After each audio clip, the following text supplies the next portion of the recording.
가을이 도래했습니다. 가을은 결실과 추수의 계절이죠. 중요한 것은 결실은 가을에 관한 계절이 주는 인센티브가 아닙니다. 일미칠근이라고 하는 말이 있듯이 농부가 결실에 이르는 과정 동안 7번의 땀을 흘린 결과의 산물이죠. 또한 파종되었던 씨앗과 과일들이 결실에 이르는 과정 동안 대면했던 다양한 천적들과의 싸움에서 승리한 결과 노획한 전리품이라 할 수 있습니다. 그러므로 이 결실은 농부와 씨앗과 과일들이 연대한 결과의 산물이죠. 만일 이들이 연대하지 않았다면 결실은 없는 거죠. 더 중요한 것은 이 결실은 만물을 생육케 하시는 하나님의 은혜의 결과입니다. 농부가 일미칠근을 한다 할지라도 씨앗과 과일이 천적과의 싸움에서 승리했다 할지라도 농부와 씨앗과 열매가 연대했다 할지라도 하나님의 은혜가 없다면 결실은 가을이 되어도 보장받을 수가 없는 것입니다.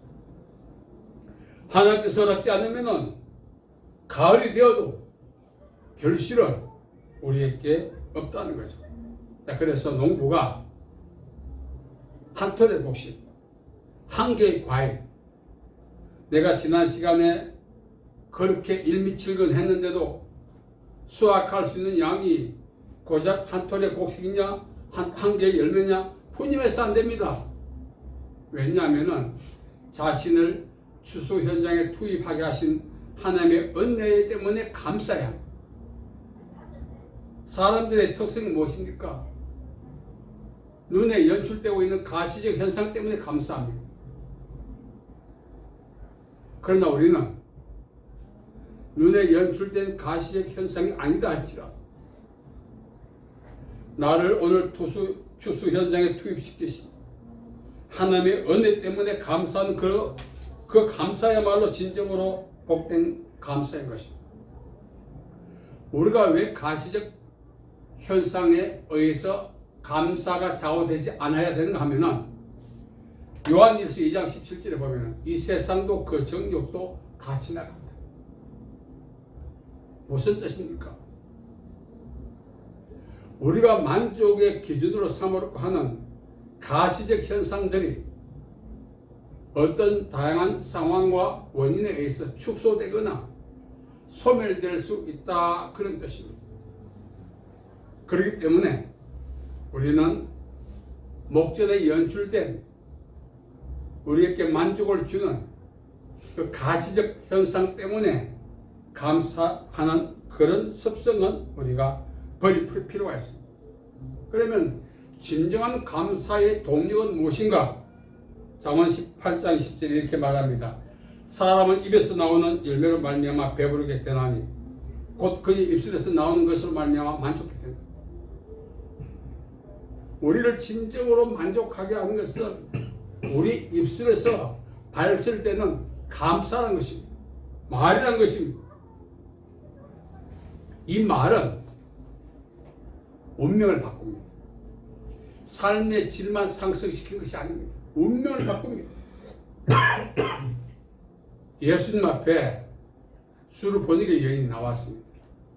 귀신 들린 딸을 치유해 주십시오. 그때 예수님께서 이렇게 말씀하셨죠. 자녀의 떡을 취하여 개들에게 던지는 것이 마땅하지 않다. 자녀의 떡이 무엇입니까? 하나님의 은혜죠. 개는 누굽니까? 당시 유대인들이 이방인들을 개로 취급했어요. 다시 말하면 하나님의 은혜는 유대인들만이 독식할 수 있다 이렇게 말씀하신 거죠. 이건 여인의 믿음을 달아보시기 위해서 하신 말씀이죠. 이때 여인은 옳습니다. 그러나 개들도 주인의 상에서 떨어지는 부스러기를 먹습니다. 하나님의 은혜는 아브라함의 자손인 이스라엘 백성들이 독식하는 것이 맞습니다. 나도 인정합니다. 그러나 아브라함의 자손이 아닌 이방인 나도 하나님의 은혜를 공유할 수 있는 자격이 있다고 감히 주장합니다. 대단하지 않습니까? 그때 예수님께서 네가 이 말을 하였으니 돌아가라, 내 딸이 나았다. 여인은 예수님의 말씀에 굴하지 않고 비록 나는 혈통적으로 아브라함의 자손인 선민이 아니고 하나님의 은혜에서 제외된 사람이라 할지라도 감히 말씀드립니다. 나도 하나님의 은혜를 받을 자격이 있다고 주장합니다. 이런 뜻이에요. 그 고백이 예수님을 감동시켰죠. 네가 이 말을 하였으니. 우리가 어떤 말을 예수님 앞에서 하느냐에 따라서 삶의 질이 달라지고 운명이 바뀌는 것입니다. 우리가 오늘까지 수없이 많은 말을 예수님 앞에 하죠. 그 말이 무엇입니까? 기도죠. 수없이 많은 시간을 기도하고 기도한 내용이 막 풍성했으면 더 이상 어떤 창고나 어떤 자료에 담을 수 없을 만큼 많은 말과 기도를 했어요. 그런데도 그 말들 속에 예수님께서 술을 보니까 여인에게 하시던 말씀처럼 네가 이 말을 하였으니 돌아가라, 네 마음의 소원이 이루어질 것이다 하셨느냐 이거예요. 술을 보니 여인은 단 한마디 말, 그 고백에 일생의 한이요 짐이 되는 귀신 들린 딸을 치유하는 축복과 은혜를 받을 수 있었고, 그런 말미암아 삶의 질이 상승되고 운명이 변하는 축복을 받은 것입니다. 어떤 말을 하느냐가 참 중요합니다. 말 한마디에 천냥빚을 갚는다 하지 않습니까? 그 천냥빚은 채무 내용만이 아닙니다. 인간의 힘으로 헤어나올 수 없는 어떤 상황, 인간의 힘으로 해결될 수 없던 어떤 문제, 벗을 수 없는 어떤 짐을 상징하는 거죠.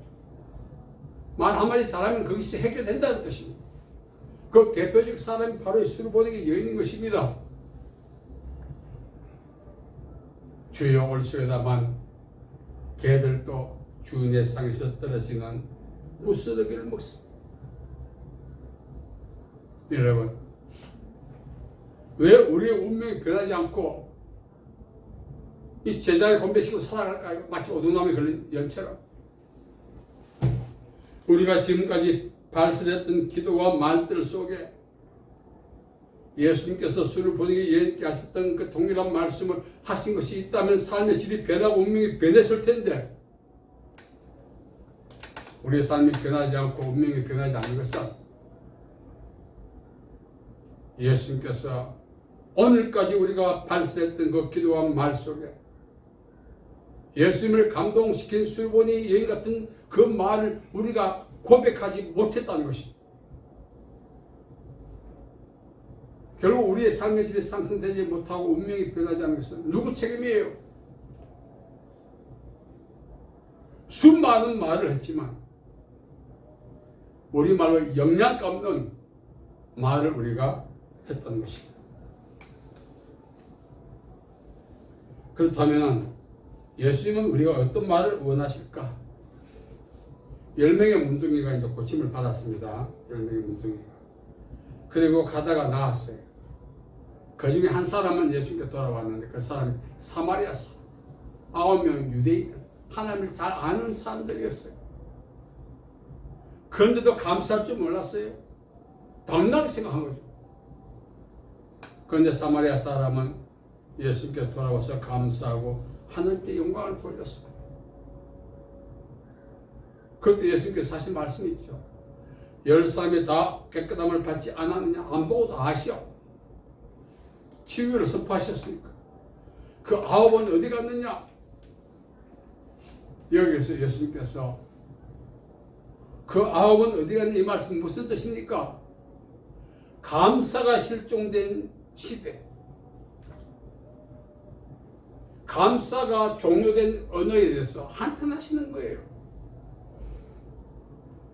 그때 이 한 사람, 사마리아 사람이 이방인이었죠. 개취당했던 사람, 구원받을 수 없다고 유대인들이 이렇게 했던 사람, 그들을 향해서 예수님께서 네 믿음이 너를 구원했다. 이 구원은 몸의 치유가 아니고 영혼의 구원이죠. 감사의 언어는 삶의 질을 바꿉니다. 운명을 바꿉니다. 영혼을 보장받습니다. 아멘. 그럼 우리는 어떻게 삽니까? 입에서 10원짜리를 달고 삽니다. 요즘 10원짜리 시중에 구경하기 힘들 텐데 우리는 늘 갖고 있습니다. 감사할 줄 몰라요. 운명을 바꾸는 그것은 가시적 현상이 아닙니다. 탈무드에 이런 말이 있어요. 자식을 굶겨 죽지 않게 하려면 태산 같은 훈제를 만들어 물려주지 말고 고기 잡는 법, 훈제 만드는 법을 가르쳐줘요. 태산 같은 훈제도 바닥에 날아온다는 거죠. 그러나 고기 잡는 법, 훈제 만드는 법을 가르쳐주면 죽도록 굶겨 주지 않습니다. 오늘 우리가 운명이 변하지 않고 삶의 질이 변하지 않고 예수 믿어도 답답하고 희망이 보이지 않는 것입니다. 뭔가 문제가 있다는 것을 우리가 알고 있는데 그 알고 있는 것이 우리의 생각에서 나오는 것이 아니라 성경에서 답을 찾아야 되는데 성경은 우리께 뭐라고 말합니까? 수를 보내기 여인처럼 말하지 못했다는 것입니다. 돌아와서 감사했던 사마리아 치유받은 한 명의 문둥이 같은 말을 안 했다는 것입니다. 만일 그런 고백을 했더라면 저와 여러분 오늘 이 예배 현장에서 안 만날 수도 있어요. 잘 돼가지고 만날 필요도 없지요. 뭐 그렇다고 못 돼서 만난 건 아닙니다. 앞으로 잘 될 줄 믿습니다. 아멘. 그래서 우리는 예수님 앞에 나도 하나님의 은혜 받을 자격이 있다. 그리고 늘 감사하며 사는 생활이 되어야 된다는 것입니다. 아멘. 오늘 말씀에 보면 안나락한 여선지가 나오는데 예수님 당시에는요 바벨론 포로 때 이스라엘이 돌아올 때 10지파가 그 행적이 묘연해요. 그런데 예수님 당시에는 유대 지파, 베냐민 지파 두 지파만 언급되고 있고 나머지 지파는 어디 갔는지 행적이 묘연했는데 아셀 지파 나와요. 아셀은 야곱의 8번째 아들이죠. 행적이 묘연돼서 소멸될 줄 알았던 그 아셀 지파가 아직도 존재하고 있다는 것.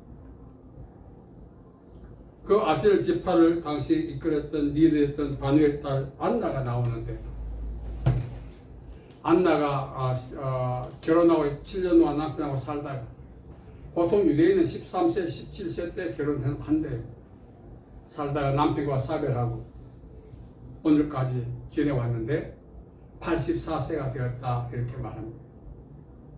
성경은 고아와 과부에 대해서 많이 언급합니다. 고아와 과부는 사회적 약자고 종교적으로 케어를 받아야 돼요. 사회적 약자요 종교적으로 케어를 받아야 되는데 이 말은 무슨 뜻입니까? 세상살이가 벅찼다는 것입니다. 혼자의 힘과 능력으로 세파와 맞서기가 참 역부족이었다는 것입니다. 늘 세상에 시달리며 살았던 것. 그렇습니다. 불구하고 오늘 이 안나가 건재하게 된 것, 그 배후에 무엇이 있었느냐? 오늘 안나의 형님 중에 하나가 감사하며 살았다는 것입니다. 이 단어가 안드로몰로 게이토, 안드로몰로 게이토라는 뜻인데 입술로 감사합니다도 있지만 찬양했다 뜻입니다. 그래서 이 안나가 항상 찬양했고 성전을 떠나지 않고 기도했고 항상 감사했고 여러분 들어본 말씀이죠. 데살로니가전서 5장 16절 17절 18절 항상 기뻐하라 쉬지 말고 기도하라 범사에 감사하라 이것이 그리스도 예수 안에서 내려가신 하는 뜻입니다. 안나가 그렇게 살았다는 거예요. 바울 서신이 기록되기 전에 이미 안나는 하나님의 말씀대로 살았다는 거예요. 그랬을 때 세파를 이길 수 있었죠. 사회적 약자여 종교적 케어가 필요한 세상에 시달릴 수밖에 없는 그러한 과부가 우리 표현은 보모도 당당하게 살아갈 수 있었던 그 저력이 바로 항상 기뻐했고 쉬지 않고 기도했고 범사에 감사했고 우리가 하나님의 뜻이 무엇인지 기도받고 싶습니다. 상담하고 싶습니다 하는 분들 보면은 짠하죠. 우리를 향한 하나님의 뜻이 어디 기록되어 있습니까? 성경에 기록되어 있잖아요. 그걸 탁 펼쳐서 그렇게 아는 것 아닙니다. 이렇게 묵상하면서 거기서 자신있게 말씀하신 하나님의 음성 내 말을 들어야 되는 거죠. 오늘 안나는 그렇게 살았다는 것이고 소멸될 수밖에 없던 그 지파에 이어가고 사회적 약자여 종교적 케어가 필요했던 세상의 시달림을 받아 더 이상 살아갈 엄두조차 낼 수 없는 그러한 상황 속에서도 오히려 세상을 제압하면서 그렇게 살아갈 수 있던 저력이 우리는 안나를 통해서 배울 수가 있는 것입니다. 힘들다 사실의 상황이 그러면 입에 고백되면 어떻게 되죠? 상황 때문에 힘든 것이 아니라 입에 고백 때문에 힘든 것입니다. 믿음은 세상적으로 볼 때 거짓말 하는 겁니다. 상황은 안 좋은데 이 상황을 헤쳐나갈 수 있는 말이 세상적으로 보면 이치 안 맞는 거짓말 같지만 그 거짓말이 믿음의 말이 될 때 상황을 돌파하는 능력이 되는 것입니다. 아멘. 그래서 우리는 감사하며 살아야 되는 것입니다. 아멘. 요즘 어떻게 사세요? 마지못해 삽니다. 그럼 어떻게 될까요? 마지못해 살아요. 상황이 그렇게 마지못해 살게 만든 것이 아니라 지 말 때문에 그렇게 돼요.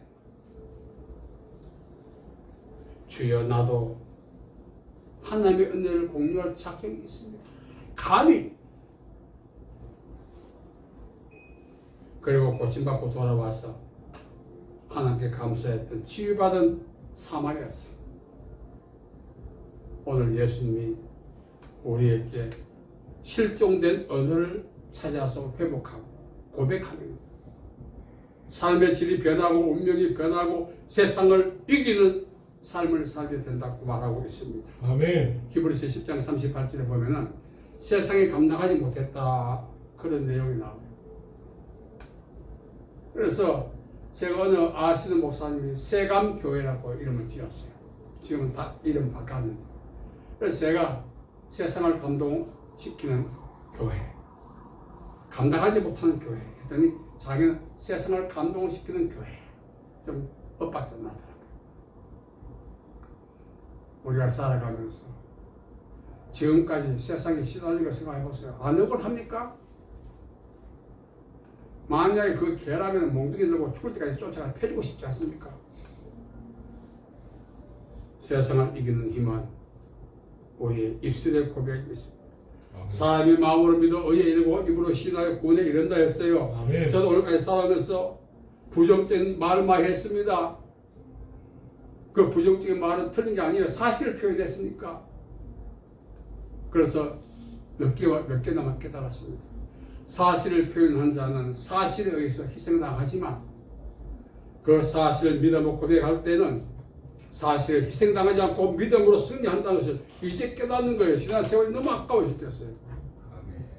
여러분 오늘 안나가 사회적 약자여 종교적 케어가 필요한 84년 동안 시달렸는데 제가 해서 얼마든지 풍성한 인생을 살 수 있는 특히 아셀 집하니까 같은 종족 찾았다면 금방 결혼했을 겁니다. 종족이 번성될 수 있기도 되니까 그걸 마다하고 이렇게 세상과 맞짱 떠서 승리할 수 있었던 것이 우리가 본받아야 아멘. 삶의 보수가 되겠습니다. 아멘. 여러분들 이제 우리 남은 인생을 이 안나를 통해서 바울이 나중에 말했죠. 항상 기뻐하라, 쉬지 말고 기도하라, 범사에 감사하라. 이것이 그리스도 예수 안에서 너희를 하신 하나님의 뜻이다. 아멘. 이 고백을 통해서 삶의 질이 바뀌고 운명이 바뀌고 세상을 제압하고 승리하는 우리 모두 되시기를 예수님의 이름으로 축복합니다. 아멘. 살아계신 아버지 하나님, 은혜와 자비와 사랑을 참 감사합니다. 이제 우리가 모든 상황을 믿음으로 고백하고 보이는 장애물을 돌파할 수 있도록 복 내려 주옵소서. 아멘. 예수님의 이름으로 기도하옵나이다. 아멘. 아멘.